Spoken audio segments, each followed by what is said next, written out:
Friends, welcome back to the Barker Hangar in Santa Monica, California. We recently just talked about the BMW Next 100 concept. Now let's talk about the Mini 100 concept. Here, it's not just about design, it's about, well, a whole bunch of things. So let's dive right into it.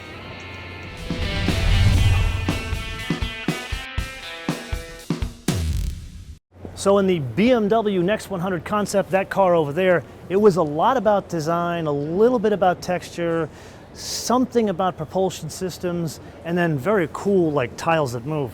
Here, yes, it's a lot of design, but you know this is a Mini. Out of all these cars I'm going to show you from the Barker Hangar here, this is the one that you look at and say, that is, I know what that is, and this one's a Mini. So you would say that's a Bulldog look. Well, actually, this is a bit different. It's a Bulldog mixed with a bit of go-kart. And the logic in the front here, and this I was talking with Chris, who we met when we drove the, the Clubman down in Georgia. We had some time chatting with him.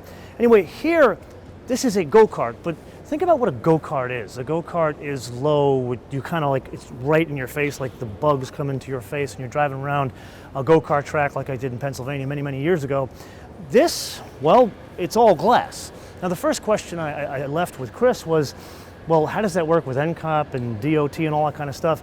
And his answer was, well, at 2040, because remember, the whole remit for all three of these cars was 2040, you're going to have autonomous driving and vehicle-to-vehicle communication and all that kind of stuff. So the idea is the car will communicate with other cars, or in theory, so it won't hit anything. So there really is no NCAP. Now, you and I both know that's probably pie in the sky thinking, but I love the logic of being able to kind of look past your feet and see the road from there as you did in the go-kart when you were 5 years old. But now come around here. Look at the design. So remember that car over there, that BMW kind of looked like a blob over there? They call that monoval.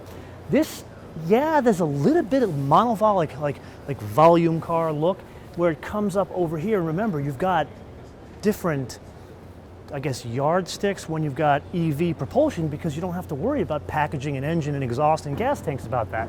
So what they've done here, and this is we're being interrupted by the CEO of BMW Group, so we'll just say hello, show you respect, say hi. How you doing, sir? How are you? Well. Very good to meet you, MotoMan. That's great. Yes, we were just telling everybody about how cool this looks.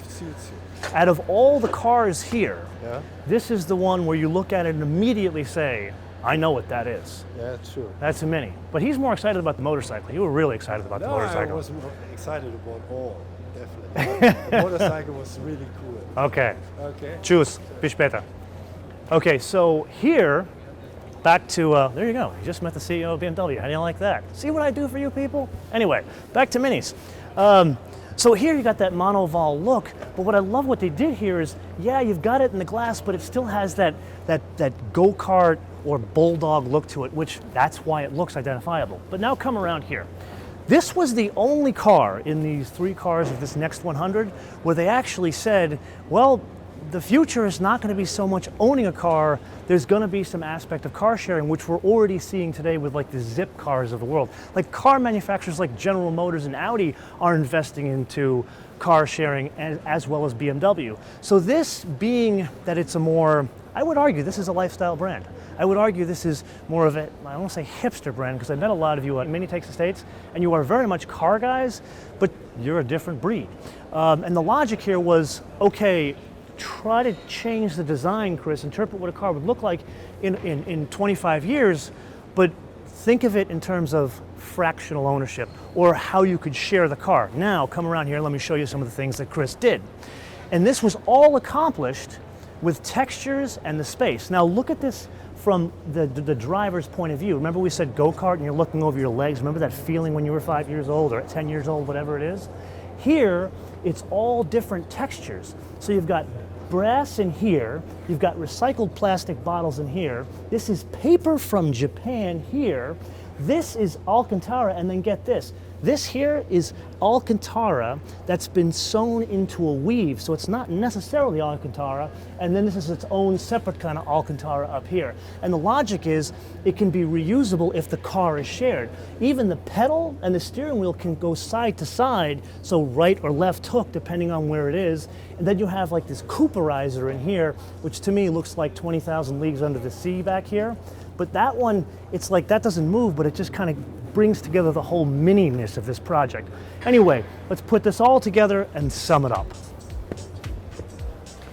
Now this is where we get to an issue where it's a little bit more personal to me, because I've shared with you guys over the past couple of months how I feel about debt, specifically how I'm a major Dave Ramsey fan. So you can imagine the idea of fractional ownership, of paying for something on the month, doesn't really sit well with me even in 2040, because in 2040 I will be an old man. I'll be even cheaper then, because that's what happens when you get older.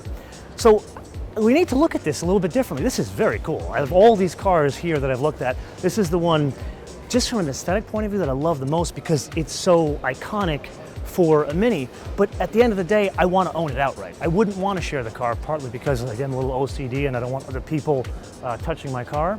But I get where the world is going, and so does BMW, so they've put this out here. But now I've got to turn this around to you guys. Would you want to fractionally own a vehicle? And if so, under what circumstances? So yes, for X amount a month, or yes, only if I lived in a city, or no, because I live in Vermont on a farm and I have 20 acres, like my cameraman holding this camera, which I'm jealous about. So give me the logic, but also the why behind it. And you know what? I want to know, especially on this one, what region of the world you come from, because that has a huge thing to do with all of these cars. Because a guy that's in Vermont that has 20 acres, he probably wants something different than someone has to deal with congestion charging in a city like London. So let me know in the comments below, or via our social media, MotoManTV all one word, MotoManTV all one word, Facebook, Twitter, and Instagram. And with that, I want to leave you with two things. Number one, make sure you download our fancy new mobile application, which you can download for free at Apple iTunes and Google Play. And oh, by the way, we're at an airport, so I'm going to remind you again, we are live on 5 international airlines. And number two, a fun fact. So Adrian, who was just over there while we were shooting, he worked on a concept car in 1997 that became the ACV30, which was one of the original concepts of the first BMW Mini Cooper. That concept was then picked up and then put into production by Frank Stevenson, who now runs design over at McLaren. So it's amazing how small of a world design is, especially when you deal with like BMW Mini. Until I see you next time, probably, well, maybe with a Rolls Royce, or maybe you saw the Rolls Royce before. Anyway, until I see you next time, bis später.